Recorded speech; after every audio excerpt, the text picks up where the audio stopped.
2교시 할게요. 누워 계신 분들 좀 일어나시고. 힘들어요?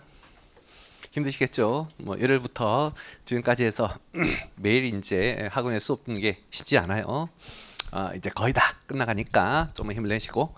자, 계속 좀 볼게요. 자, 조금 전까지 해서 이제 우리는 양도 차익 구하는 거 했어요.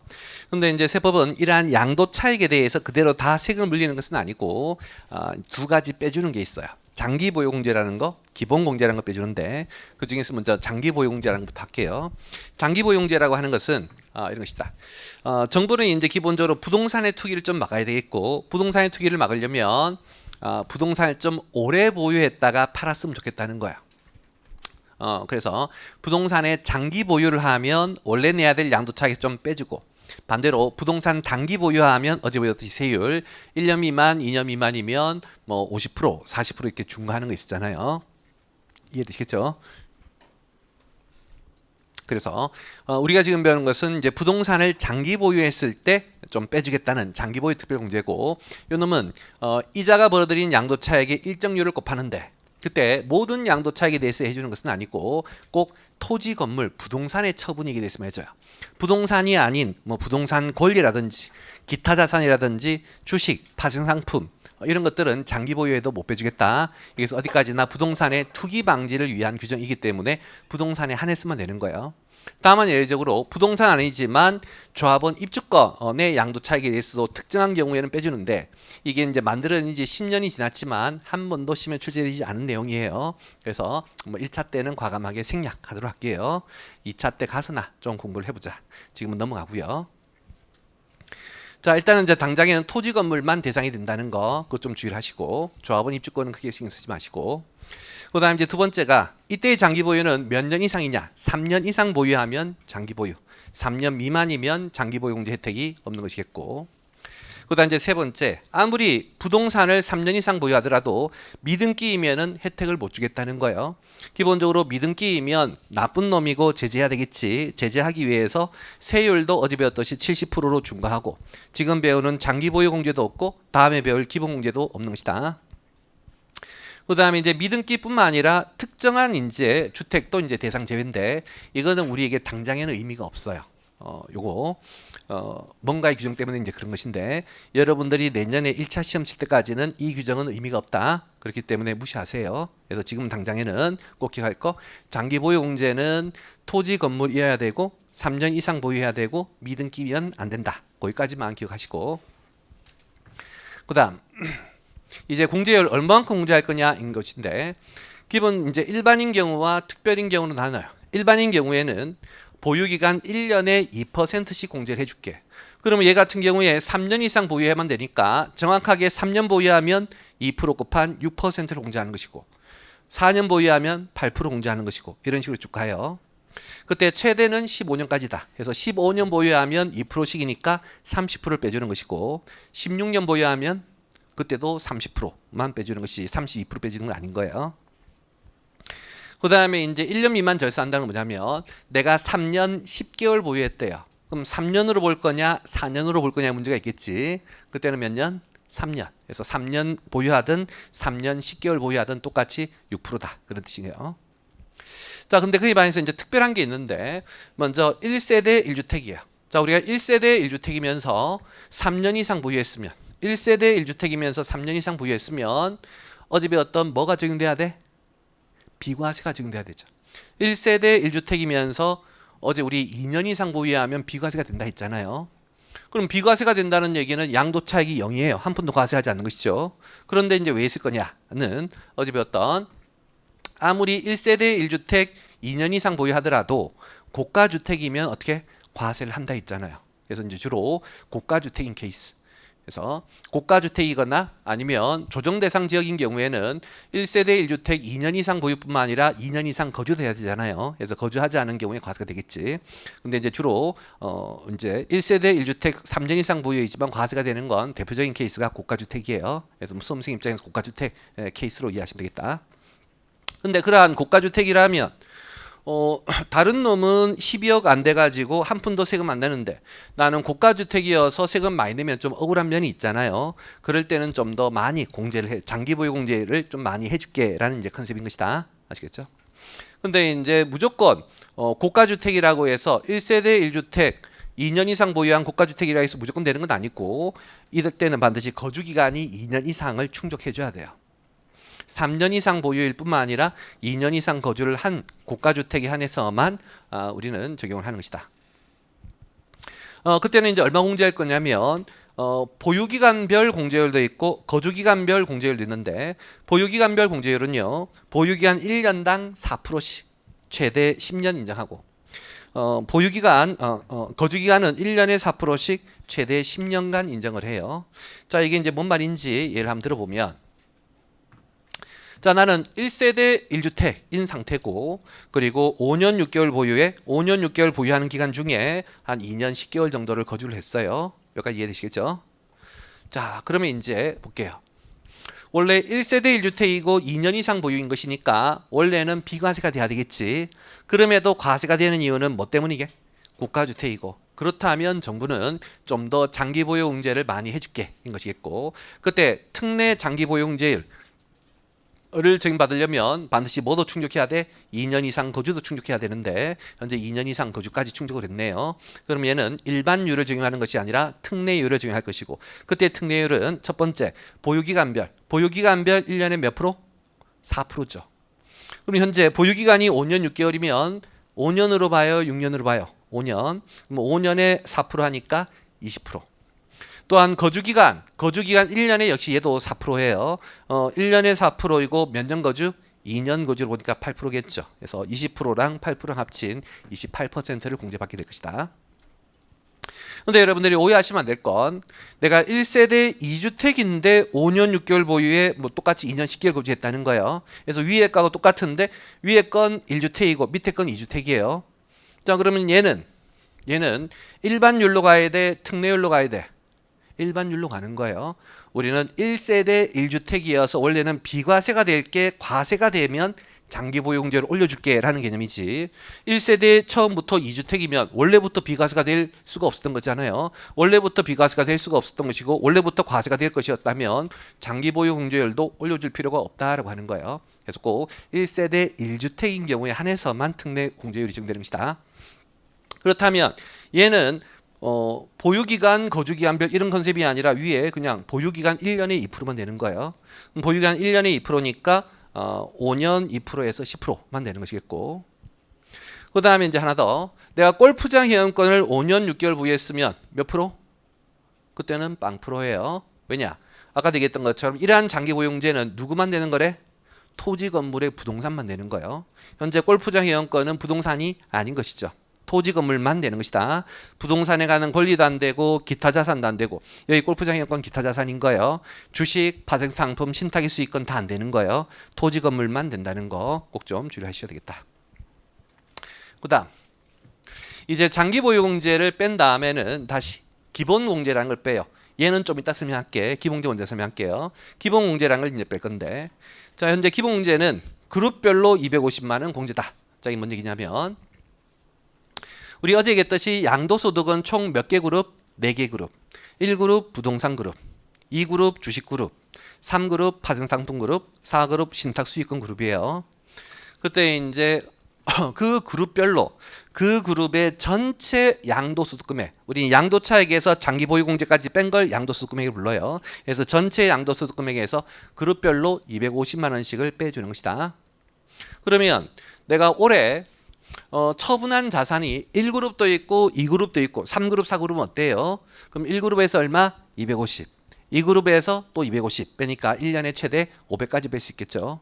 만약 내가 1년에 4개 그룹이 다 있다면 그때는 1000만 원까지 뺄 수가 있는 거예요.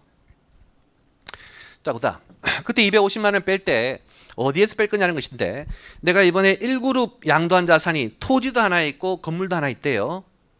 그럼 토지에서도 250 빼고 건물에서도 250 뺄 수 있느냐는 아니고 1그룹의 전체 소득 금액에서 얼마? 250 뺄 수 있는 거예요. 여기까지 이해하시겠죠?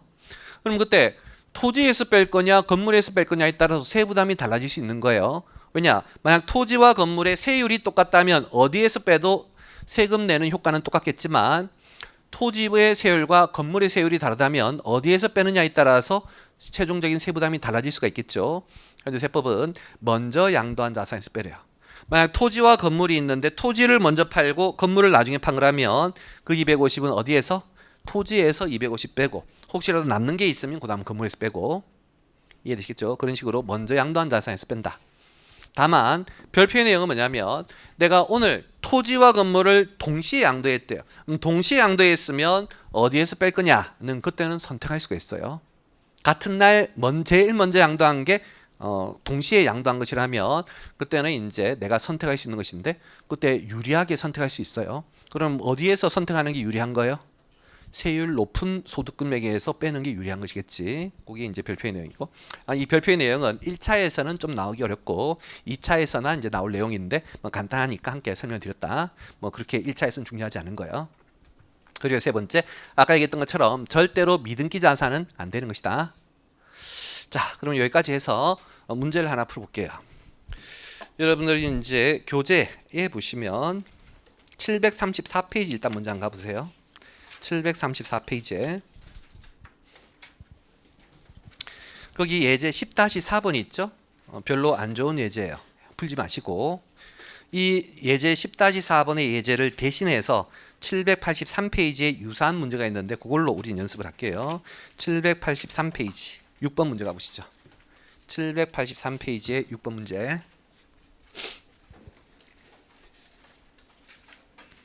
자, 읽어볼게요. 6번. 거주자 김양도 씨는 사업용으로 사용하던 토지하고 건물을 양도하였다. 양도한 토지 건물에 대한 자료가 다음과 같을 때 토지 건물 각각에 대한 과표를 구하면 얼마니?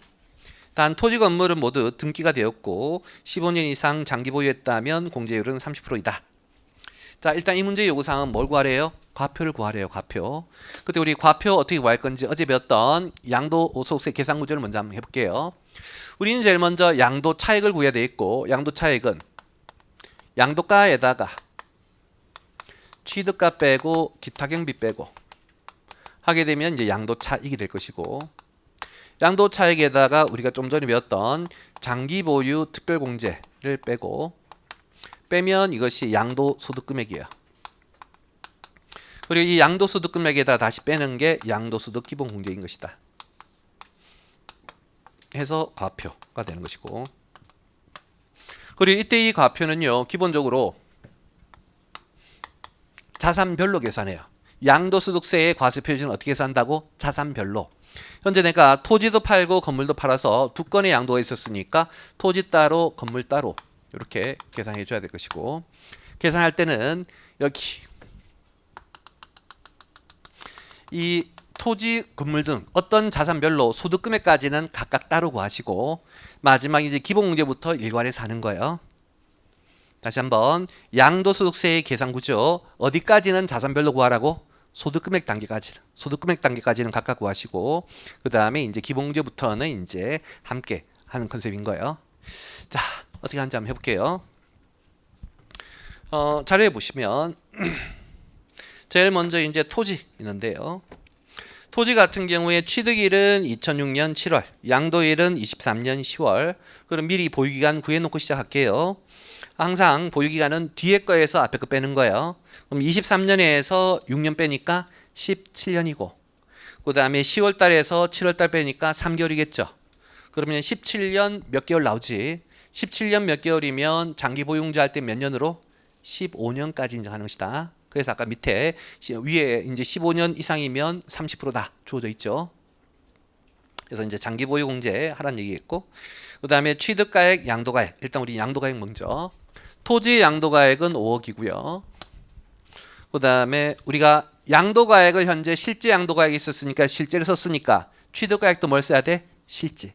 그래서 실제 취득가액도 있네요. 3억 빼고. 그 다음에 취득가액을 우리는 실제로 썼으니까 기타 경비도 뭘로? 실제. 그래서 밑에 실제 자본적 실제 양도 비용 2,000이랑 500 두 개 합쳐가지고 2,500. 차감하게 되면 1억 7,500이 양도 차익이 될 것이고. 다시 이제 이 양도 차익 되면은 뭐 뺀다? 장기 보유공제를 뺄 건데 항상 이 장기 보유공제를 뺄 때는 대상이 되는지를 먼저 판정해야 돼.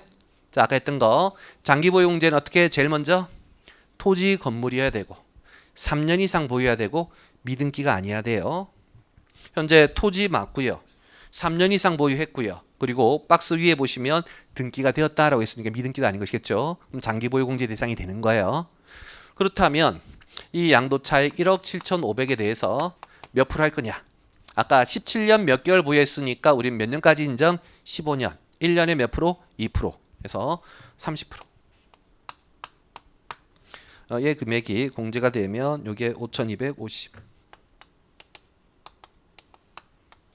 빼게 되면 양도소득 금액이 1, 2.5.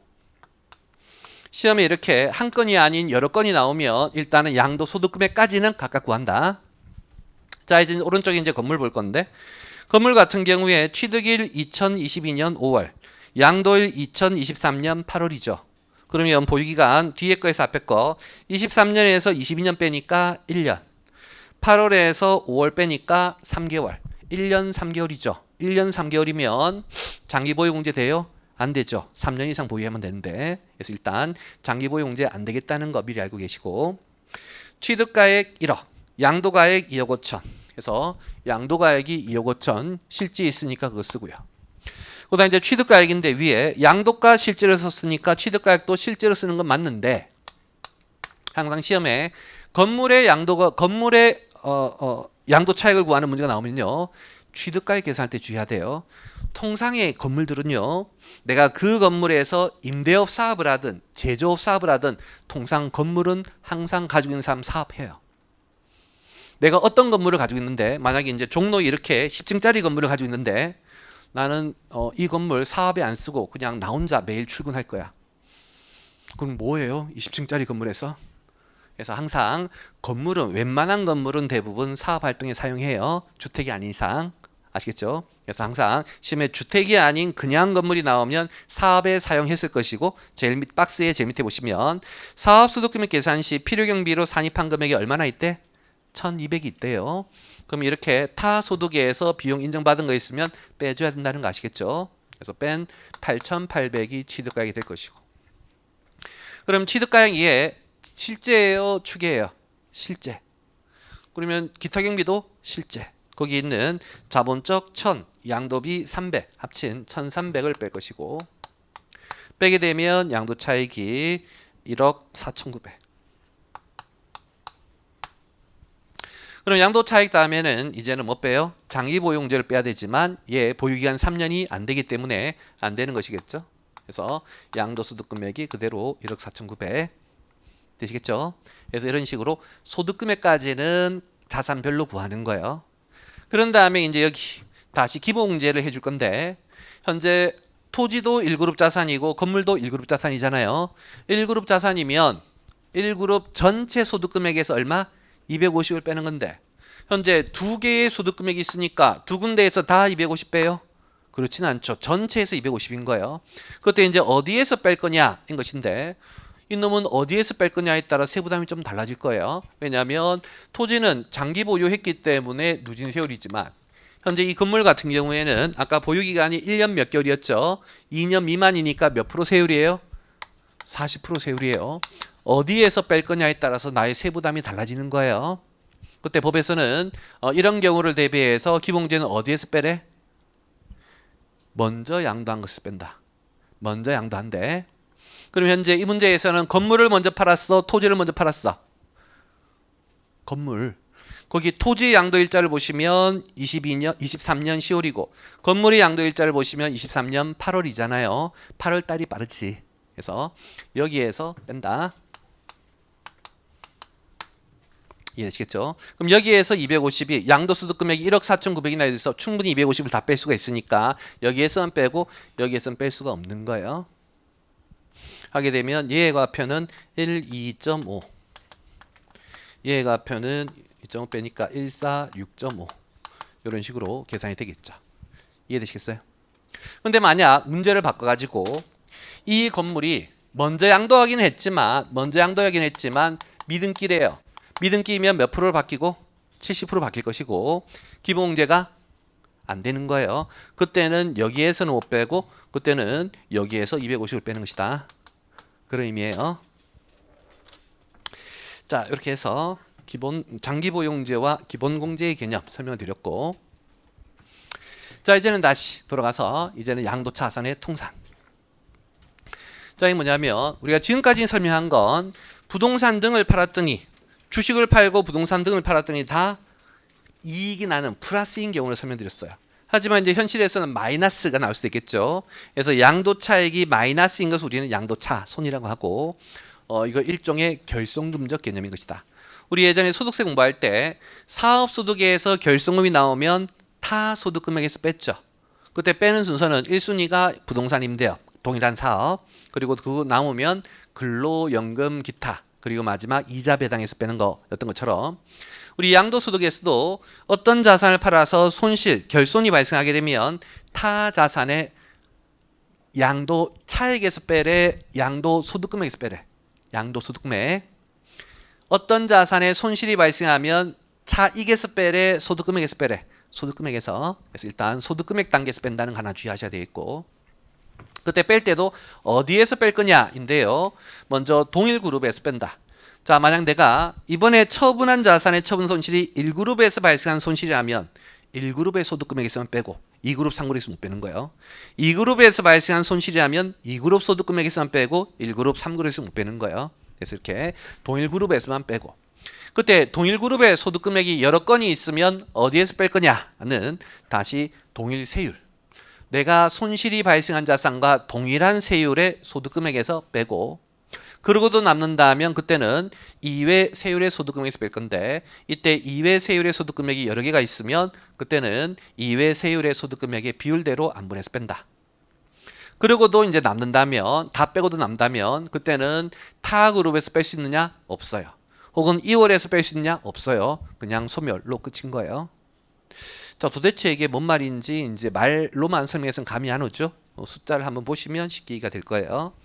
자, 이것도 역시 예제로 풀어볼 건데 예제 737페이지 가보시죠. 737페이지.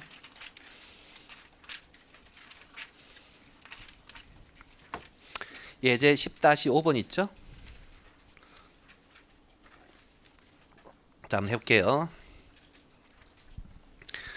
다음 자료는 거주자 K씨가 해당 과세기한이 양도한 자산의 명세이다.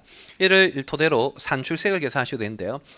산출세까지는 됐고 과세 표준을 구하시오까지만 하는 걸로 이해할게요. 그러면서 이제 밑에 토지 A, B, C, D 그리고 주식에서 올해 5건을 양도했고 이 문제는 양도 차익까지는 그냥 줬어요. 그래서 그걸 일단 한번 써보죠.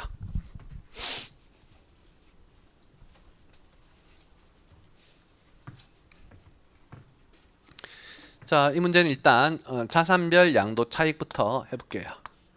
토지 A, B, C, D 그리고 이제 주식. 자, 먼저 토지 A의 양도 차익은 2,000. 그리고 우리 미리 세율까지 좀 판정하고 시작해 볼게요. 현재 토지 A 같은 경우에는 보유기간 5년의 등기죠. 그럼 무슨 세율? 누진세율. 어제 우리 배웠던 이제 1그룹 자산의 세율은 원칙은 누진세율인데 예외적으로 중과세율이 있었고, 예외적인 중과세율의 첫 번째가 미등기이면 70, 그 다음에 분양권이면 60, 1년 미만 보유면 50, 다만 주택이나 주택이 준하는 입주권 분양권이라면 70, 그 다음에 이제 2년 미만 보유면 40, 다만 주택 등이라면 60, 비사업용 토지이면 누진 플러스 10. 자, 그때 봤더니 1년 미만이나 2년 미만이면 중과세율이 적용되지만 현재 보유기간 5년이 되니까 대상 아니겠고, 또한 미등기 아니니까 중과세율 대상이 아니겠죠. 그래서 중과세율 대상이 아니니까 토지에 있는 누진세율이다. 미리 좀 판단해 놓고요. 그 다음에 이제 B 같은 경우에 양도차익이 마이너스 2,800이네요. 손실이란 뜻이겠고, 요 놈의 세율도 미리 판정을 해보면 5년 보유의 등기죠. 똑같이 누진세율 이 될 것이고, 그 다음에 이제 토지 C 같은 경우에는 10개월 보유의 등기죠. 10개월 보유의 등기면 1년 미만 보유잖아요. 1년 미만 보유면 50%예요. 물론 주택이라면 70%겠지만 지금은 이제 주택 아니니까. 그 다음에 다시 그 옆에 토지 D인데 7년 보유의 미등기래요. 미등기 70%. 양도 차익을 안 썼네. 2,000, 3,000. 그다음 이제 주식의 양도 차액은 500인데요. 자, 이제 주식은 특별한 얘기 없으면 2그룹이에요. 물론 이제 특정 주식 A, 특정 주식 B면 1그룹이지만 문제에서 특정 주식이라는 얘기 없으니까 그냥 2그룹으로 보시면 되겠고, 박스 밑에 별표에 상장 법인이 아닌 해서 이제 비상장이죠. 비상장 법인인 주식이니까 과세장이 맞고요. 그다음에 중소기업이 발행한 주식이고 대주주 아닌 소액주주래요. 그럼 어제 우리 했던 2그룹 주식의 세율은, 자, 대주주가 아니면 원래는 20% 단위 세율이지만 그 중에 중소기업이면 10%. 그래서 최종적으로 10%예요. 자, 이렇게 해서 이제 우리 문제에서 주어진 자료는 다 옮겨 썼고 이제 한번 풀어볼게요. 자, 제가 앞에서 얘기하기를 이렇게 여러 자산이 처분을 했으면 어디까지는 자산별로 구하래? 소득금액까지. 소득금액까지. 자, 양도 차익 단계에서 소득금액이 되려면 뭐까지 빼면 돼요? 장기보유공제. 우리는 양도 차익에서 장기보유공제를 빼면 양도 소득금액이 되는 거예요. 그래서 이 소득금액 단계까지는 각각 구하라고 말씀드렸었죠. 자, 소득금액 구해보면 이제 여기 토지에 장기보유공제 해줘야 돼 있고, 거기 자료에 보시니까 5년 보유에 등기면 장기보유공제가 되겠죠. 1년에 2%씩이니까 몇 프로? 10%. 10%이면 200을 까서 소득금액으로는 1,800. 토지 B 같은 경우에는 5년 보유 등기여서 장기보유공제 대상이 맞지만 우리는 장기보유공제는 이익 난 거에 몇 프로를 까주는 거야. 근데 지금 손실이면 까줄 게 없는 거예요. 손실을 더 크게 할 수는 없는 것이다. 그래서 양도 차익이 났을 때만 장기보유공제가 있어요. 그래서 얘의 소득금액은 마이너스 2,800이 될 것이고, C 같은 경우에는 보유기간이 3년이 안 되죠. 그러니까 장기보유공제가 안 될 것이고, D 같은 경우에는 미등기잖아요. 미등기면 항상 장기공제도 안 되고 기본공제도 안 되는 거예요. 주식 같은 경우에는 무조건 안 되는 것이다. 장기보유공제는 항상 뭐만 되는 거예요? 토지, 건물에 한해서만 되는 거예요. 주식은 안 되는 것이다. 그래서 이런 식으로 소득금액 단계까지는 항상 각각 구하는 것이다. 이해되시겠죠? 자, 그런 다음에 이제 고민해 줘야 돼요. 우린 지금 소득금액을 쭉 구했더니 얘가 마이너스이죠. 우리는 소득금액 단계에서 마이너스인 걸 결손금이라고, 그 결손금은 빼라 했지. 그때 아까 앞에서 제가 할 때 이 결손은 양도 차익 단계에서 빼래, 소득금액 단계에서 빼래. 소득금액 단계. 그래서 지금 이제 이렇게 소득금액 단계에서 하는 거예요. 그러면 이 손실 2,800을 다른 플러스 소득금액에서 이제 뺄 건데, 뺄 때는 제일 먼저 판단 기준이 뭐래요? 제일 먼저 판단 기준이 뭐? 동일 그룹을 찾아야 돼. 지금 토지는 몇 그룹이에요? 1그룹이잖아요. 그래서 1그룹. 그래서 토지 A, B, C, D까지가 1그룹의 컨셉이고, 주식은 2그룹이니까 이 결손금은 어디에서 뺄 수 있다? 1그룹의 요 3개의 소득금액에서 뺄 수 있는 거예요. 2그룹의 요 소득금액에서 뺄 수가 없는 거예요. 이해되겠죠? 자, 그렇게 해서 이제 3군데에서 뺄 수 있다는 걸 알았고, 그럼 3군데 중에서도 다시 어디에서 뺄 거냐는 것이죠. 어디에서 빼래? 동일세율. 이해되시죠? 동일세율. 자, 그러면 요 결손금과 동일세율인 게 뭐예요? 요거죠, 요거. 토지 B의 소득금액의 세율과 동일인 게 요거예요. 그럼 여기에서 빼는 것이다. 그럼 여기 2,800의 손실이 있고 플러스 1,800이 있으면 2,800을 다 여기서 못 빼겠죠. 여기서 얼마까지만? 1,800까지만 빼겠고, 그러면 이제 요 2,800 중에 1,800이 소멸이 되겠죠. 이렇게 표현. 마이너스에다 1,800 따면 소멸이다, 이 표현인 거예요. 자, 그러고도 여전히 얼마가 남았어요? 1,000만 원이 남았지. 그럼 남은 1,000만 원은 이제 어디에서 뺀다? 1순위 동일그룹, 2순위 동일세율, 2순위까지도 고려하고 남으면 3순위가 동일그룹의 타세율. 자, 동일그룹의 타세율이 현재 봤더니 50%짜리도 있고 70%짜리도 있고 두 개가 있잖아요. 그럼 그때는 어디에서 빼래요? 소득금액 비율로 안분하라는 거야. 그때 안분하라는 얘기는 이런 식이다. 이제 남은 결손금이 1,000만 원이 있고 남은 소득금액이 두 개 5,000이 있잖아요. 2,000 플러스 3,000 한 5,000분의 C는 2,000 하게 되면 얘가 40%니까 600 이렇게 되겠죠. 그래서 남은 금액 여기에는 죄송해요. 400이 돼야 되겠죠. 40%니까 400. 그럼 여기에는 600 이런 식으로. 그런 나머지는 1,000만 원이 마저 소멸되겠죠. 여기까지 되시겠어요? 그다음. 근데 만약 이 금액이 2,800이 아니라 1억 2,800이래요. 1억 2,800이면 그때는 고민할 여지가 없어요. 왜냐하면 요 금액은 이 세 개의 금액에서 뺄 건데 세 개의 금액을 다 합쳐도 1억이 넘지 않겠죠. 그럼 1억 2,800 여기에서 1차로 빼고 여기들에서 2차로 다 빼면 되는 거예요. 그러고도 남겠지. 남으면 여기 이 그룹에서 빼면 돼요? 안 돼요.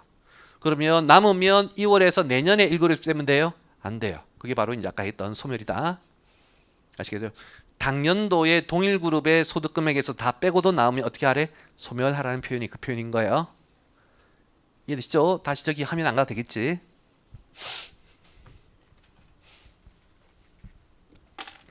자, 그때 이제 우리는 처음 빼는 걸 이제 동일 세율에서 빼는 걸 통상 1차 통산이라고 부르고, 그 다음에 이제 2회 세율에서 빼는 걸 2차 통산이라고 부르고, 그럼 여기까지 하고 나면 이제 통산 후 소득금액, 통산 후 소득금액이 얘는 빵, 얘도 빵, 얘 플러스 1,600, 얘 플러스 2,400 이렇게 나오고, 주식에서 한 푼도 못 빼서 그대로 500 이렇게 되겠죠.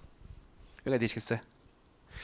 자, 위에 이제 소득금액은 결손금 통산 전 소득금액이고 밑에 게 이제 결손금 통산 후 소득금액인 거예요. 그래서 이렇게 결손금의 통산을 소득금액 단계에서 하시고 그 다음에 이제 해야 될 게 뭐다? 기본공제.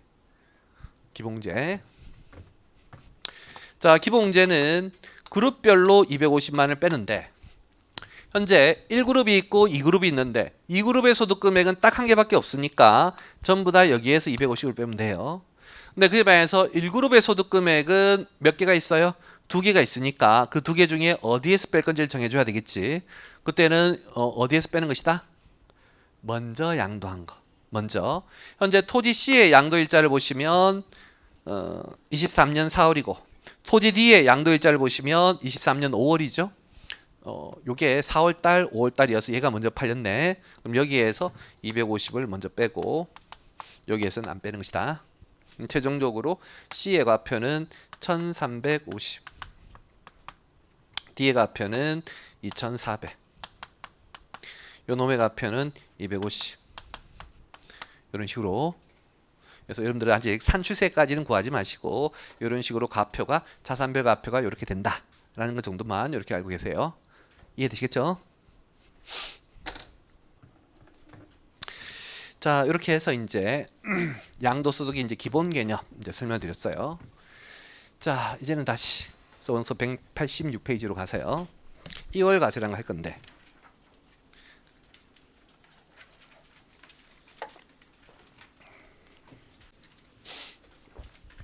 자, 조금 전까지가 이제 양도소득의 일반적인 계산이었어요.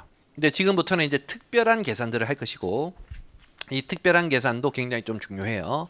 특히나 이제 지금 하는 2월 과세와 우회 양도 부당이익 부인이라는 거 할 건데 매우 중요해요. 뭐 1차 시험, 2차 시험에 잘 출제가 되고 이 동네들은 이제 주로 1차 시험에는 말 문제로 나오고 2차 시험은 계산 문제로 나와요. 1차 시험의 말 문제 잘 보셔야 돼. 해볼게요. 좀 어렵다. 많이 좀 어려운 개념이에요. 현재적인 값이 토지를 옛날에 1억에 샀고 지금 현재 시가는 6억이에요. 근데 이러한 토지를 값이 제3자에게 그냥 팔아버리면 한 양도차익이 5억 정도 나와가지고 양도세를 많이 내게 되겠죠. 그래서 이 값은 어떻게 양도세를 좀 안 내고 처분할 수 있는 방법이 없느냐를 고민했고 고민하던 중에 한 가지 방법을 발견했어요. 뭐냐? 이 값이 배우자에게 증여를 하는 거예요. 그러면 배우자가 공짜로 받았으니까 수증자인 배우자는 증여세를 내야 되겠지. 근데 우리 이제 다음 주 증여세법 할 때 공부하겠지만 현재 세법은 배우자로부터 증여받으면 증여받은 재산가액에서 6억을 빼게끔 하고 있어요. 그러면 이자는 6억 원짜리 토지를 공짜로 취득했지만 다시 얼마를 빼주래? 정책적으로 6억 원이나 빼주래요. 그렇게 해서 한 푼도 세금을 안 내게 돼요. 참고로 이제 그렇게 배우자에게 받으면 6억 원이나 많이 빼주는 이유는 왜 그러냐면 어제도 얘기했었지만 우리 그 민법에서는 어떤 관점이 있냐면 어떤 부부가 혼인을 한 이후에 재산이 증식되면 그 증식된 재산 중에 반은 반 정도까지는 상대방 배우자의 몫으로 인정해 준다 했잖아요. 그래서 나중에 이제 이혼을 하게 되면 재산 분할 청구의 관점으로 그렇게 이제 갈 수 있다고. 그래서 그런 식으로 만약에 이번에 갑이 남편이고 배우자가 아니라고 가져간다면 남편의 재산 중에 상당한 금액은 처음부터 누구 거였다? 배우자 거였다. 그렇기 때문에 배우자에게 증여되면 한 6억 원 공제해주는 그런 관점이 깔려 있는 거예요. 그러니까 이해하시겠죠? 그러면 6억짜리 받고 6억 원을 공제했으니까 이 수증자인 배우자는 한 푼도 증여세를 안 내게 되겠지. 여기까지 이해되시죠? 여기까지 이해되시죠? 그런 다음에 이 배우자가 증여받자마자 바로 팔아버려요. 배우자가 증여받자마자 바로 팔아버려요. 그렇게 되면 배우자의 양도가액 6억일 것이고 그 다음에 취득가액인데 우리 취득가액은 아까 우리 앞에서 공부하기를 상속이나 증여로 무상으로 취득한 자산은 어떤 금액을 취득가액을 하래요? 상속 당시의 평가액, 증여 당시의 평가액을 취득가액을 한다고 돼 있다. 기억 안 나는구나. 여러분들 서브노트 어디로 가보시냐면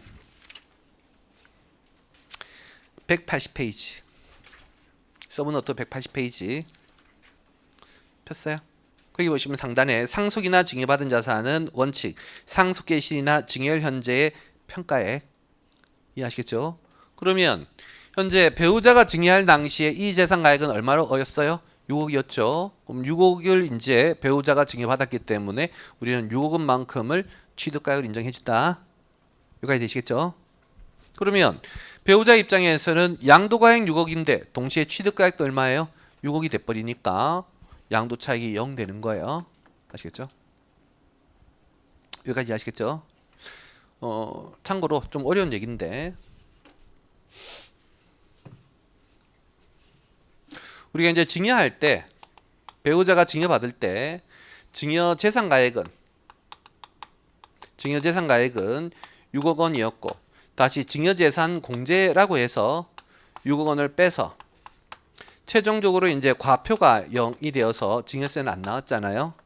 그때 여러분들 중에 오해하시면 안 될 게 선생님 6억 원 공제해가지고 한 푼도 세금을 안 냈으니까 취득가액 0 돼야 되는 거 아닙니까? 이렇게 생각하시면 잘못된 거예요. 현재 세법은 이렇게 이제 정책적으로 6억 원을 공제했다고 할지라도 우리는 기본적으로 이것은 정책적으로 공제한 것이지 당초에 과세가 되는 금액은 얼마다? 6억이다의 컨셉이 깔려 있는 거예요.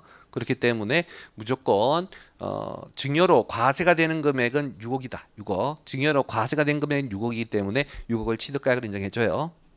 아시겠죠? 만약에 이가 증여재산가액이 8억이다. 그럼 8억에서 6을 빼면 2억이 과표가 들어갔다 할지라도 정책적으로 빼준 금액을 우리는 이제 취득가액에서 차감하는 것은 아닌 것이다. 그때는 이제 증여재산가액 8억이면 8억이 취득가액이 되는 거예요. 이해되시겠죠? 이것은 마치 뭐하고 비슷하냐면 아까 우리 이제 근로소득 아까 이제 앞에 파트에서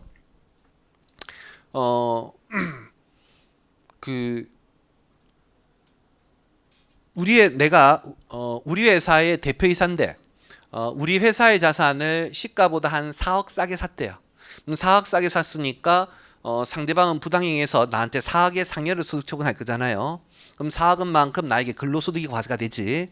그럼 4억 원만큼 근로소득이 과세가 되니까 나의 자산의 취득가액은 얼마를 더하래요? 4억을 더하라 했지. 여기까지 이해되시겠죠? 자, 근데 나의 근로소득이 4억이라고 해서 나는 실제로 세금 내는 게 4억 원치 다 내요? 그렇지는 않죠. 여러분들 소득세에서 보시면 근로소득이 있으면 다시 거기다 뭐 빼요? 근로소득공제 빼죠. 해서 이제 그거 뺀 게 소득금액이고 다시 거기다 또 뭐도 빼요? 종합소득공제도 빼죠. 그럼 근로소득공제도 빼고 종합소득공제도 빼고 그거 뺐다고 해서 뺀 금액을 나의 자산의 취득가액으로 하는 건 아닌 것이다.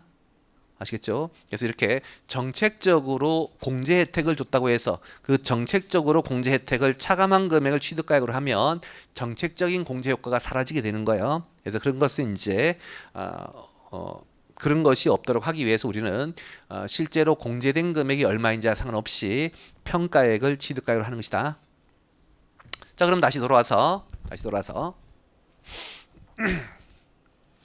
그러면 이 배우자 입장에서는 증여받을 때 6억 원짜리 받았지만 6억 원을 공제해 가지고 한 푼도 증여세를 안 냈고 다시 증여받자마자 6억에 파니까 우리는 양도가액 6억에다 취득가액 6억이 돼서 양도차익 0에 대해서 한 푼도 세금 안 내는 거예요. 2단계에도 세금 안 내고 2단계도 세금을 안 냈으니까 그럼 이 배우자는 세금 한 푼도 안 내고 6억 원을 챙기게 되겠죠. 이해되시겠어요? 그러면 세금 안 내고 처분할 수 있는 문제가 발생한다는 거예요. 이거는 좀 막아야 되겠다라고 하는 것이겠죠. 그래서 정부는 특례 규정을 만들었어요. 특례 규정. 특례 규정이 뭐냐면 우리가 기본적으로 이제 증여세를 과세하는 것의 기본 컨셉이 뭐냐면 이 증여자 있죠? 증여자의 자산이 소멸해서 수증자에게로 이전했을 것인데 원래 우리 어느 한 자의 자산이 소멸하게 되면 그 자산의 미실현이익을 과세해야 되겠죠. 그때 우리 돈 받고 처분하면 양도소득으로 미실현이익 실현된 것을 과세할 수 있겠지만 지금처럼 무상으로 이전하면 얘한테 미실현이익 과세할 수가 없으니까 누구한테 과세한 거예요? 얘한테 과세하는 거잖아요. 근데 얘가 갑의 미실현이익을 얘한테 떠넘겨서 과세가 돼야 되지만 이 배우자가 증여재산 공제라는 정책적인 혜택을 받음으로써 얘가 세금을 안 내게 되잖아요. 그때 과세관청은 야 그거는 안 되겠다. 이 갑의 미실현이익 얼마 있어요? 5억 있죠. 그 미실현이익을 배우자에게 넘겨서 과세하겠다는 거야. 다시 한번 더. 원래 증여자의 미실현이익은 수증자가 뭘로 세금을 내야 돼? 증여세로 세금을 내야 되지만 이렇게 배우자에게 증여하면 정책적으로 6억 원이나 상당한 공제를 해주는 정책적인 혜택이 주어지기 때문에 이 증여자의 미실현이익이 수증자에게 과세가 될 수 없다는 거예요. 그렇기 때문에 우리는 이런 식으로 조세 피하는 것을 방지하기 위하여 증여자의 미실현이익을 수증자인 배우자가 과세할 수 있도록 하고 있고 그렇게 하려면 배우자의 자산의 취득가액을 증여 당시에 시가로 하는 게 아니라 갑의 취득가로 하면 돼요. 자, 이러한 관점은 우리가 이미 배웠던 합병에서와 유사한 것이다. 좀 어려운 얘기인데 연결해 보면 우리 이제 저번에 이제 여기 소멸하는 B법인, 살아남은 A법인. 자, 우리가 적격이 되게 되면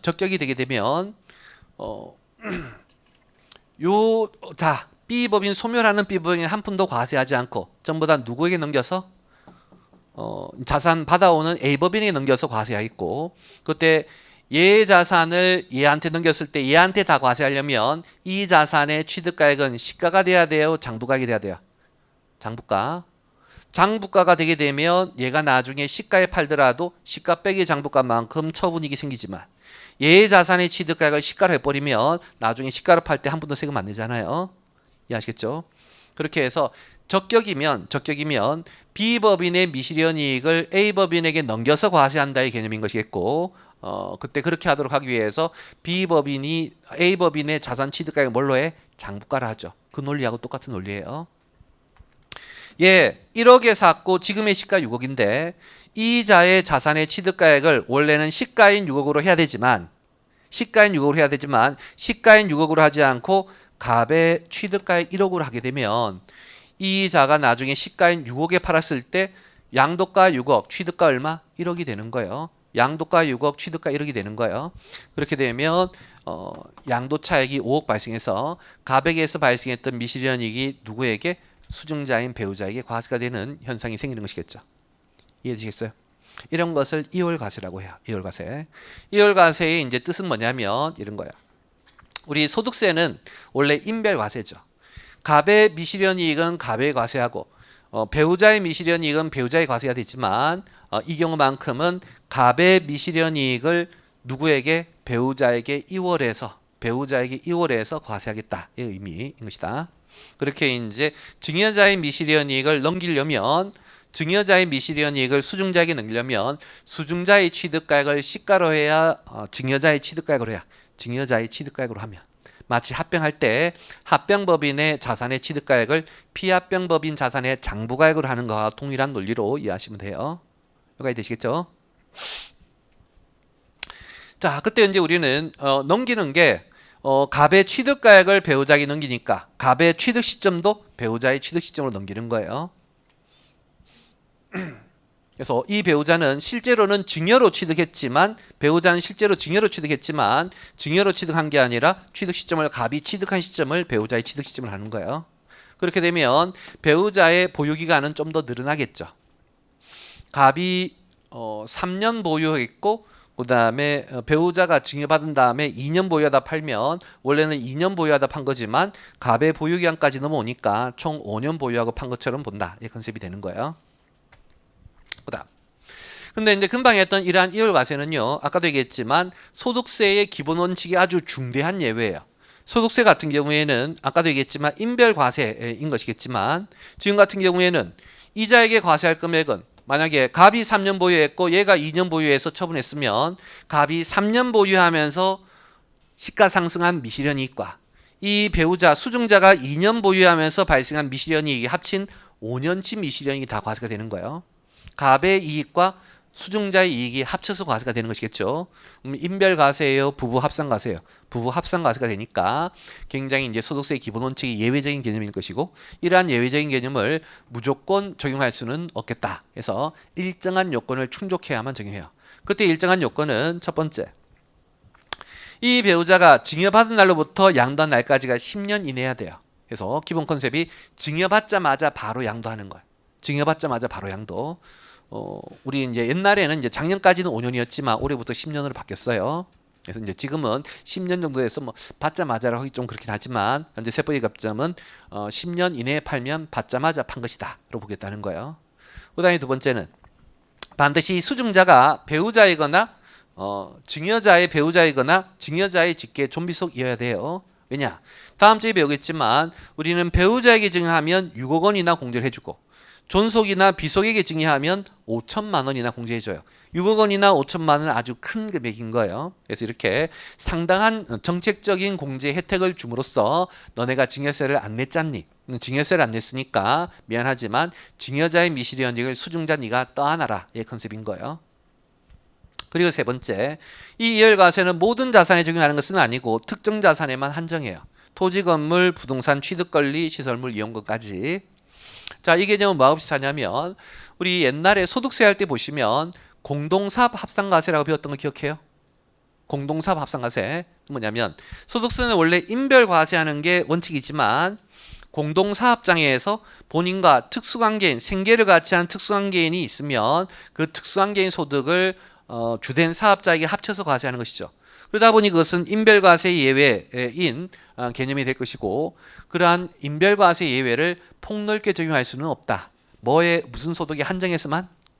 사업소득에 한정해서만 적용하지 이자소득, 배당소득은 그런 거 하지 않는다라고 했었죠. 와 마찬가지로 이것은 인별과세의 중요한 원칙을 깨트린 개념이기 때문에 모든 자산에 대해서 하지는 않고 이러한 토지, 건물, 취득권리, 이용권 이러한 네 종류 자산에 한정해서만 적용하겠다. 이 컨셉인 거예요.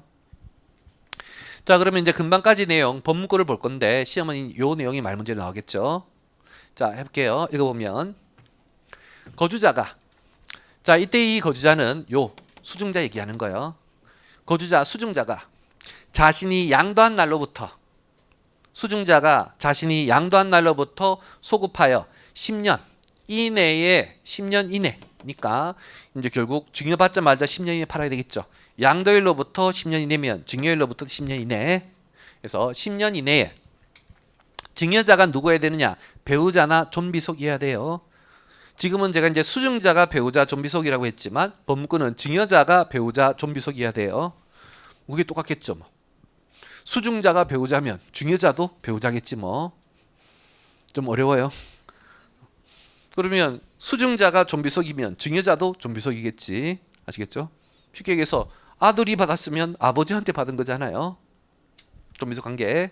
그래서 같은 뜻이겠고, 그래서 그러한 증여자, 배우자나 존속으로부터 증여받은 토지, 건물, 취득권리, 이용권을 양도함에 따른 양도차익 계산할 때, 그때 그 취득가액은 원래 이 취득가액은 상속이나 증여를 받으면 그 시점에 시가로 해야 되지만 이때만큼은 그 시점에 시가로 하는 것이 아니라 증여한 배우자나 존비속의 취득 당시, 그래서 이제 증여자의 취득가액을 기준으로 계산한다. 왜 시가로 하면 어떤 컨셉이야? 미실현 이익이 넘어오지 않는 컨셉이고 취득가액으로 하면 증여자의 미실현 이익이 나한테 넘어오는 컨셉이 되는 거예요. 아시겠죠? 그렇게 해서 이제 조세회피를 방지한다 이 개념인 것이고 그 다음에 이제 이거 하고 여러분들이 비교해서 기억할 게 우회양도 부당이익 계산 부인이라는 거예요.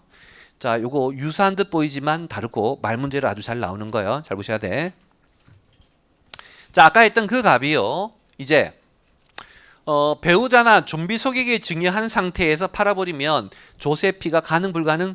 불가능이죠. 아까 봤던 것처럼 우리 이제 양도가 6억에다가 취득가액은 시가가 아닌 갑의 취득가액 쓰니까 1억을 빼버려서 세금 내버려야 되잖아요.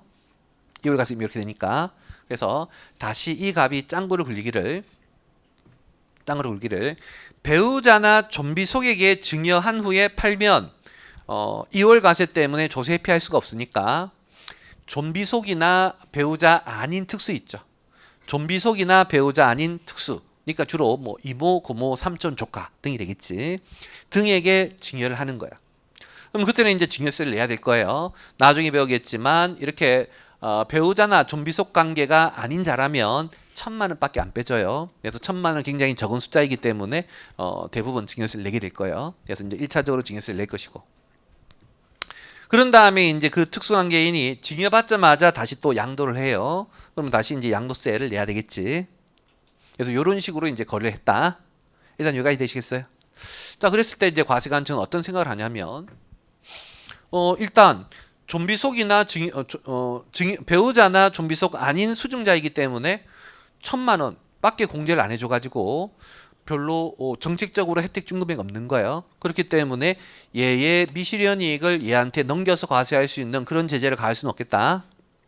하지만 과세관청은 어떤 생각을 하냐면, 아니 이거 갑이 그냥 제3자의 다이렉트로 팔면 한 번만 세금 낼 건데 괜히 특수관계인에게 줬다가 특수관계인의 이름을 팔면 몇 번이나 세금 내야 돼요?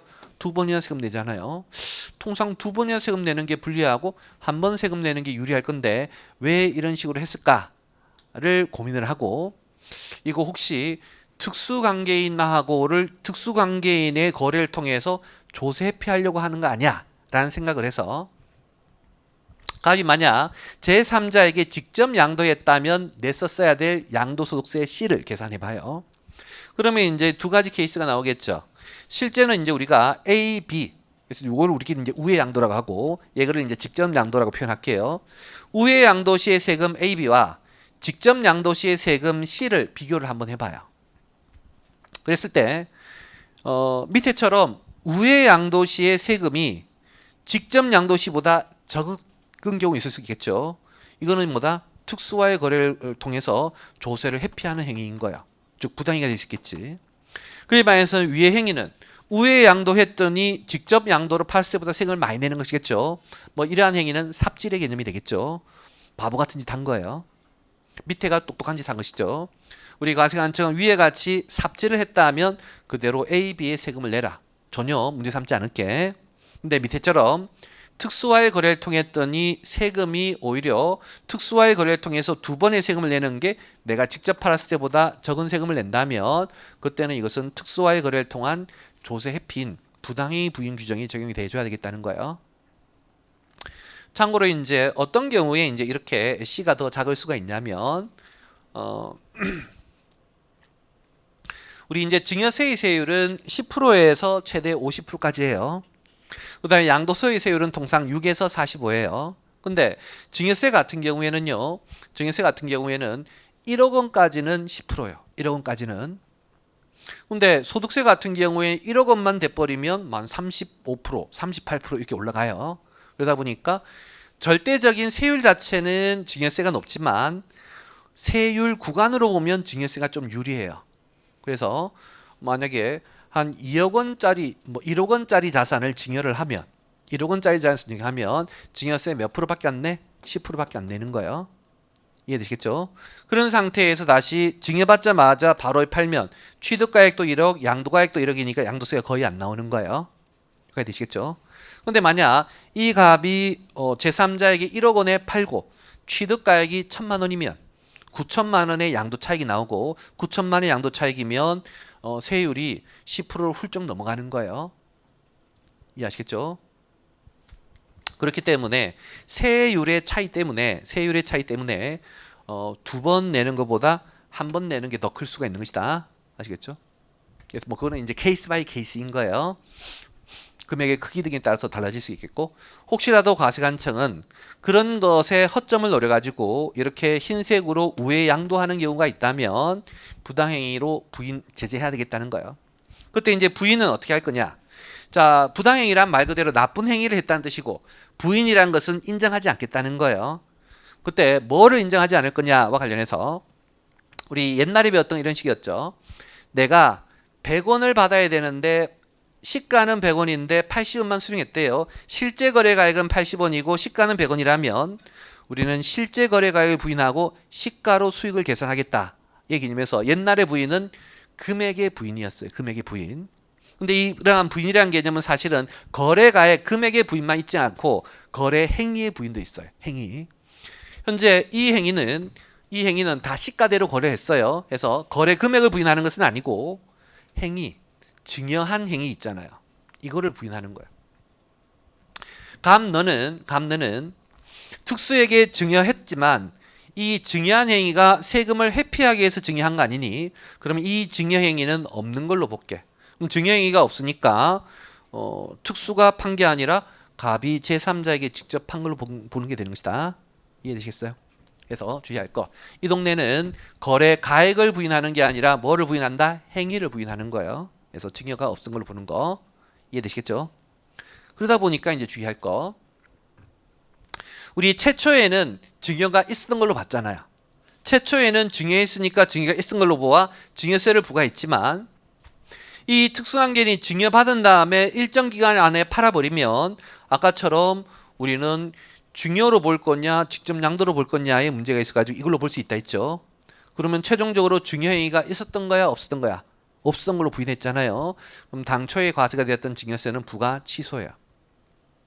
부과 취소란 처음에 과세할 때는 적법한 과세였지만 사후적으로 새로운 사건이 발생해서 당초의 과세가 부적절한 게 된 경우에 당초의 과세를 취소하는 과세관청의 처분을 부과취소라고 하고, 요 부과취소는 이제 국세기준법 가서 공부할 거예요. 그래서 빨리 여러분들 이번 주말에 시간 좀 나시죠? 국기법 홈페이지에 있는 공약이 좀 수강해 주세요. 그래서 부과취소는 옛날에 부과했던 걸 취소한다 이렇게 하시면 되겠죠. 그러면 이제 이 특수관계에는 옛날에 냈던 증여세는 이제 돌려받게 될 것이고, 이 갑이 이제 이 양도세를 내면 되는 거예요. 이해되시겠죠? 자, 그때 이렇게 하는 것도 무조건 적용하는 것은 아니고 일정한 요건을 충족해야 되겠고, 첫 번째는 이런 식의 사건. 우회 양도시의 세금과 직접 양도시의 세금을 봤을 때 우회 양도시가 더 적어서 조세 회피가 발생해야 되겠고, 두 번째는 증여일로부터 10년 이내에 양도를 해야 되겠고, 10년이란 기간은 2월 과세와 똑같죠. 그리고 세 번째는 반드시 2월 과세를 적용받지 아니하는 특수관계이어야 돼요. 왜냐? 이 부당행위 부인이라는 관점과 2월 과세라는 관점이 있으면 뭐가 좀 더 예외적인 관점일까? 2월 과세예요. 부당행위 부인은 법인세, 소득세, 부가세 전반에 걸쳐 있는 보편적인 세법의 원리인 거예요. 부당행위 부인이란 건. 근데 2월 과세라고 하는 건 소득세의 기본 원칙인 인별 과세를 깨트리는 아주 중요한 예외예요. 이해되시겠죠? 그렇기 때문에 항상 2월 과세가 적용될 수 있다면 2월 과세를 먼저 적용하고 2월 과세가 안 될 때만 우회양도 부당행위 부인을 하는 거예요. 그래서 반드시 이때 이 특수는 2월 과세 대상이 되는 배우자 좀비속 아닌 삼촌, 고모, 이모, 조카의 개념이 돼야 되겠고, 그리고 이제 우회양도 부당행위 부인은 모든 자산이에요. 아까도 얘기했듯이 2월 과세는 아주 예외적인 개념이기 때문에 특정한 자산에 한정하는 사건인 것이지만 부당행위 부인은 보편적인 세법의 원리이기 때문에 모든 자산에 대해서 적용하는 것이다. 되시겠어요? 자, 그러면 금방까지의 내용을 법문구를 한번 확인해 볼 건데 법문구 볼게요. 자, 거주자가 지금 갑이에요. 갑이 특수관계인, 그때의 특수관계인은 2월 과세 받는 배우자 좀비속 아니어야 되겠지. 에게 자산을 증여하고 다시 그 자산을 증여받은 수증자가 증여받은 날로부터 몇 년 이내에 10년 이내에 다시 타인 제3자에게 양도한 경우, 그때 증여받은 자의 증여세 요게 A죠. 그 다음에 양도소득세 B죠. 그래서 증여세하고 양도세 A하고 B를 합한 세액이 증여자 갑이죠. 갑이 직접 양도한 경우로 보아 계산한 양도소득세 C죠. 그래서 A, B의 세액이 C의 세액보다 적다면 그때는 특수와의 거래를 통한 조세피인 거예요. 그때는 부인을 할 것이고 뭘 부인한다? 증여행위를 부인하고 증여행위가 부인되면 그때는 증여자인 갑이 제3자에게 직접 양도한 것으로 보게 되는 것이겠죠. 여기 이제 부당행위 부인의 우회양도 부당행위 부인의 정의예요. 자, 그다음에 이제 마저 주의할 거. 금방 했던 이러한 이월과세나 부당행위 부인은 항상 적용하는 것은 아니고 특별한 경우에는 적용하지 않는 적용 제외 항목들이 있는데요. 먼저 이월과세 적용 제외 항목 187쪽 상단에 있죠. 네 가지 정도 있는데요. 첫 번째, 사망으로 혼인관계가 소멸한 거. 이게 뭔 뜻인지 설명드리면, 자, 옛날에 이런 일이 있었어요. 옛날에는 1번 규정이 없었어. 옛날에 1번 규정이 없었거든요. 그래서 옛날에 이제 어떻게 됐었냐면, 일단은 이제 배우자가 증여를 받아. 증여할 때는 갑이랑 증여자와 수증자 사이에 혼인 관계가 유지되어 가지고 수증자가 배우자라면 6억 원이나 공제를 받는 거예요. 근데 문제는 이렇게 6억 원 공제 받은 후에 바로 팔아버리면 이월과세로 세금 폭탄을 맞으니까 팔 때쯤 일부러 의도적으로 이혼을 하는 거예요. 그러면 이제 법에서 이 수증자가 배우자이어야만 이월과세를 할 것인데 이혼을 해버렸으니까 이제는 배우자 관계가 아닌 거잖아요. 그래서 증여받을 때는 혼인관계 유지해서 공제받고 처분할 때는 의도적인 이혼을 해가지고 이월과세의 적용을 회피하는 경우들이 있더라는 거예요. 그래서 이제 법은 어떻게 했냐면 국세청 예규에서 야, 아무리 양도할 당시에 이혼을 했다고 할지라도 증여할 당시에 배우자였다면 이월과세를 적용한다라는 얘기가 나왔어요. 그러다 보니까 다시 어떤 문제가 생기냐면 의도적인 이혼이라면 이월과세로 과세하는 게 맞겠지만 이 양도할 당시에 증여자인 갑이 사망해서 어쩔 수 없는 이혼을 한 것인데도 이월과세를 적용해서 이자에게 세금 폭탄을 물리는 건 과하겠다라고 하는 것이겠죠. 그렇기 때문에 사망으로 양도할 당시에 사망으로 혼인관계가 소멸된 경우라면 그때는 항상 이월과세를 적용하지 않을게라고 하는 것이죠. 이해되시겠죠? 사망으로 인한 이혼은 이월과세 안 하고 사망 아닌 일반적인 이혼 때는 이월과세를 적용한다. 이해되시죠?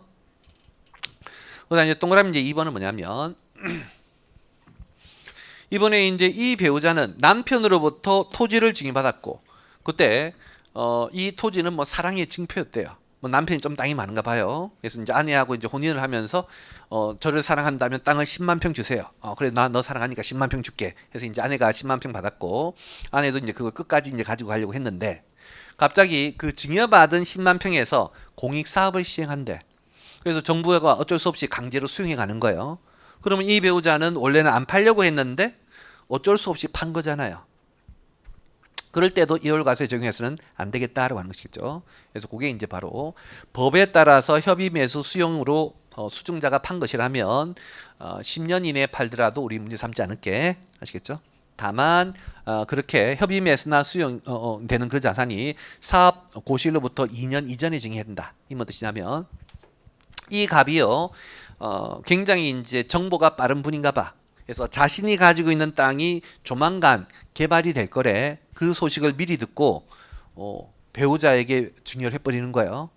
그렇게 한 다음에 배우자가 이제 법률에 따라서 수용이 된다면 조세 회피가 될 수가 있겠지. 그런 걸 방지하기 위해서 반드시 이러한 증여 행위가 요 공익 사업이 된다고 발표하기 날로부터 2년 전에 증여했었어야 된다고 하는 거예요. 그래서 미리 증여를 했고 수증자가 어쩔 수 없이 처분하는 경우. 그다음에 동그라미 3번은 어떤 거냐면 이 갑이요 아버지인데 아버지 갑이 1세대 100주택이에요. 100채의 주택을 가지고 있대. 그런 상태에서 갑이 직접 팔아버리면 그때는 세금 폭탄이 되겠죠. 세금 많이 내야 돼. 그래서 이제 어떻게 하냐면 자신의 아들이 있는데 아들이 혼자 따로 살고 있어요. 그리고 현재 아들은 무주택자래요. 그래서 이번에 아버지인 갑이 아들에게 한 채를 증여하는 거예요. 누가 이해하시겠죠? 그런 다음에 이제 이 아들이 그 주택을 증여받자마자 바로 팔아버리는 거예요. 그렇게 되면 양도세를 한 푼도 안 내요. 왜냐? 이 아들은 아버지 세대와 독립적으로 따로 살고 있으니까 아들 1세대가 될 것이고 30세 이상이라고 가정하고 그 다음에 이번에 아버지한테 증여받은 집 한 채만 있죠. 한 채만 있지. 그리고 이제 세 번째 2년 이상 보유를 해야 되는데, 아니 선생님 증여받자마자 바로 팔면 뭐 1년 만에 팔면 2년 보유가 안 되지 않습니까? 라고 생각할 수 있는데, 우리 2월 과세가 적용되는 순간 어떻게? 아버지의 보유 기간이 얘한테 합산이 돼요. 우리는 증여로 취득한 게 아니라 이자의 취득 시점이 넘어온다 했잖아요. 아까 기억하시죠? 그렇기 때문에 아들의 실제 보유 기간보다 확 늘어나게 되는 거예요. 그러면 이렇게 아버지한테 한 채를 증여받고 아들이 바로 팔아버리면 1세대 1주택에다가 2년 이상 보유 요건을 충족해서 바로 비과세를 받아가지고 세금을 한 푼도 안 내는 거예요. 그럼 증여세 낼 때도 5천만 원 공제해서 조금 내고, 양도세는 아예 한 푼도 안 내서 오히려 2월 과세를 적용하는 게 유리한 게 되는 거예요. 2월 과세를 적용하게 되면 아까 얘기했던 것처럼 보유 기간이 확 늘어나는 거예요. 이자의 취득 시점이 아버지의 취득 시점부터 계산이 되는 것이니까. 이해되시겠죠? 그래서 그렇게 이제 1세대 1주택 비과세, 아들이 팔았을 때 1세대 1주택 비과세를 적용받는다면 그때는 2월 과세를 적용하지 않겠다라는 뜻이다. 그다음 이제 네 번째. 그리고 금방 우리가 배우고 있는 이러한 2월 과세 규정은 혜택의 규정이에요, 제재의 규정이에요? 제재의 규정인 거 아시겠죠? 근데 오히려 2월 과세가 더 혜택이 될 수 있는 경우가 있어요. 첫 번째, 2월 과세를 하게 되면 2월 과세 적용하지 않을 때보다 보유 기간이 확 늘어나요. 얘의 취득은 이날 취득한 게 아니라 증여로 취득한 게 아니라 갑의 취득일부터가 되니까 보유 기간이 확 늘어나서 장기 보유 공제율이 확 올라가겠지. 그거에 이제 장점이 있고, 또 하나, 우리 이제 이 수증자의 취득가액을요, 원래는 증여 당시 시가로 해야 되지만 갑의 취득가로 하잖아요. 그때 통상 증여 당시의 시가와 갑의 취득가액을 보면 뭐가 더 커요? 시가가 더 크겠죠.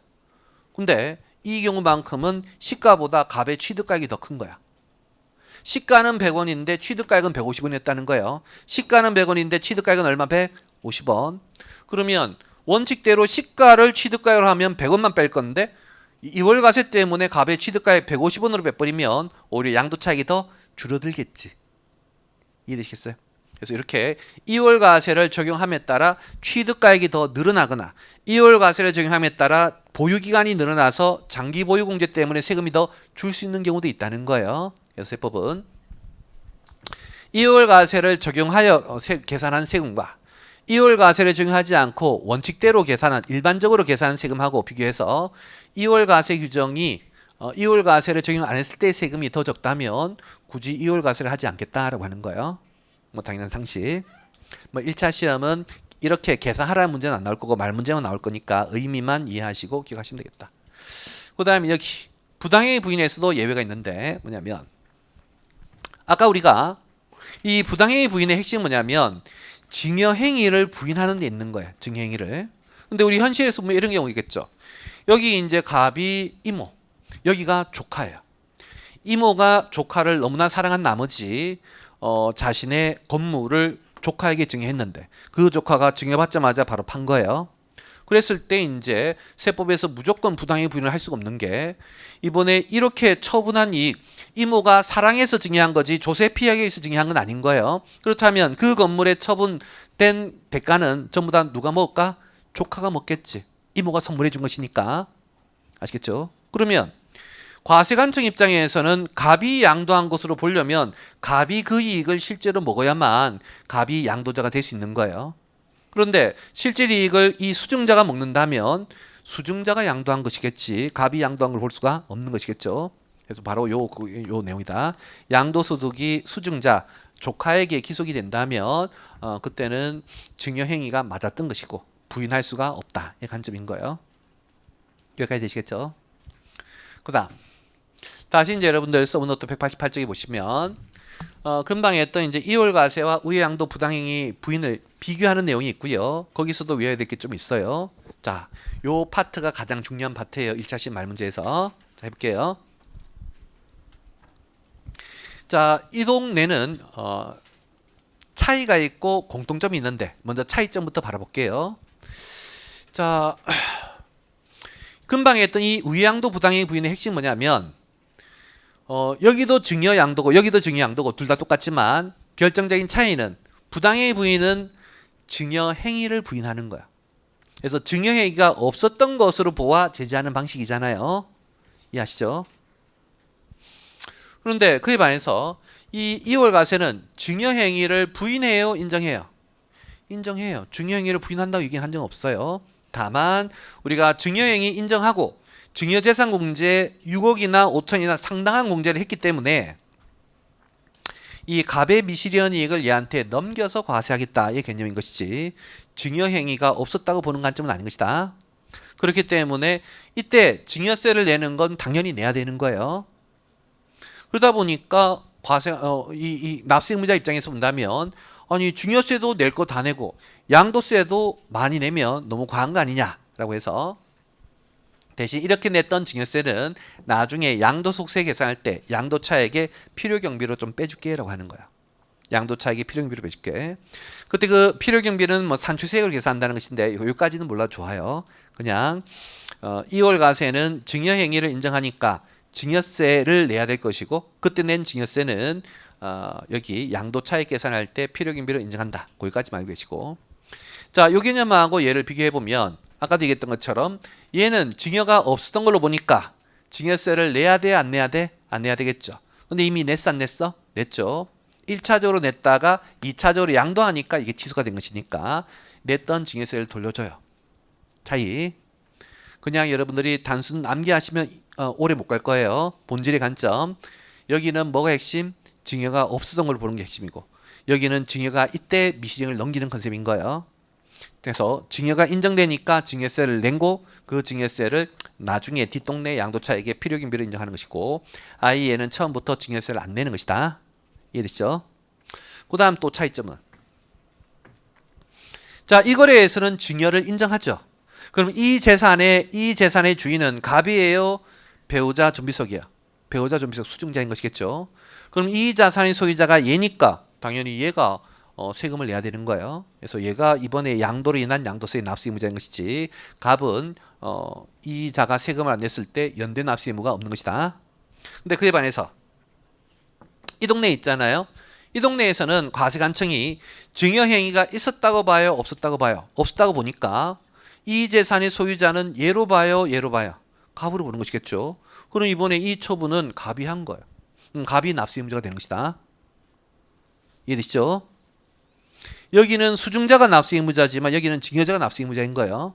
다만 이때 이 세법은 갑의 양도로 바라보지만 실제로 이 제3자와 계약서를 작성한 놈은 누구인 것이다? 얘가 작성했겠지. 형식적으로 얘가 양도자잖아요. 실질은 얘지만 형식은 얘니까 야 미안한데 얘가 원래 내야 되겠지만 혹시라도 갑이 안 내면 네가 함께 연대 의무를 줘. 왜 너는 형식적인 양도자는 맞잖아요. 실질 양도자, 형식의 양도자. 하지만 여기에서는 실질도 얘고 형식도 얘이기 때문에 그냥 얘 혼자만 세금을 내지 저 증여자와 연대 의무가 있는 것은 아니다라고 하는 거예요. 되시겠죠? 그다음 다시 이제 세부담 비교해서 아까도 얘기했던 것처럼 이러한 2월 과세는 제재의 규정이기 때문에 2월 과세를 적용했을 때의 세금과 2월 과세 적용하지 아니했을 때의 세금을 비교해서 2월 과세를 적용했을 때가 더 클 때만 적용을 하는 거예요. 2월 과세가 오히려 혜택이 돼서는 안 되겠다는 거예요. 그래서 이제 그거 하는 것이겠고. 근데 그에 반해서 우회양도 부당의 부인은 원천적으로 부당행위가 되려면 조세를 회피해야 된다는 거예요. 그럼 조세를 회피하려면 우회양도 시의 세금 A 플러스 B와 직접 양도 시의 세금 C를 비교해서 반드시 직접이 더 커야만 되겠죠. 그래서 그런 식의 비교. 여기는 A, B, C의 비교인 것이고 쟤는 2월 과세 적용 시, 2월 과세 미적용 시의 세금 비교. 그래서 비교를 하는 게 있긴 있지만 비교하는 대상이 좀 달라요. 그리고 마지막 이제 공통점이 있다면 오른쪽에 부당의 부인은 처음부터 증여가 없었고 갑이 양도한 걸로 보니까 갑의 양도이기 때문에 취득가액도 갑의 취득가액, 취득일도 갑의 취득일 하는 게 당연한 거예요. 그에 반해서 얘는 증여가 있었기 때문에 얘가 양도한 것이어서 원래는 얘의 취득일을 써야 되지만 우리는 2월 과세 때문에 누구의 취득일을 쓴다? 갑의 취득일을 쓰고 갑의 취득일을 쓰니까 이자의 보유기간과 이자의 보유기간이 합산되게 돼 있고 그 개념은 똑같다라고 하는 거예요. 또한 취득가액도 얘의 취득가액이 있으니까 얘랑 똑같다는 거예요. 그래서 보유기간의 계산과 취득가액은 동일한 결과를 가져와요. 하지만 다른 것들은 다 차이점이 있는 것이다. 요게 이제 아주 시험에 잘 나온다는 거 주의하시고. 그 다음에 이제 요 놈 가압상속에 대한 이율과세는요. 요거는 지금 이해할 수가 없어요. 나 다음 주에 상속세, 증여세를 배워야만 알 수 있으니까 지금은 넘어가세요. 나중에 상속세 할 때 제가 요거 연결할 때 연결해서 설명드릴 것이다. 자, 일단 여기까지 하고 10분 쉬었다가 이어서 할게요.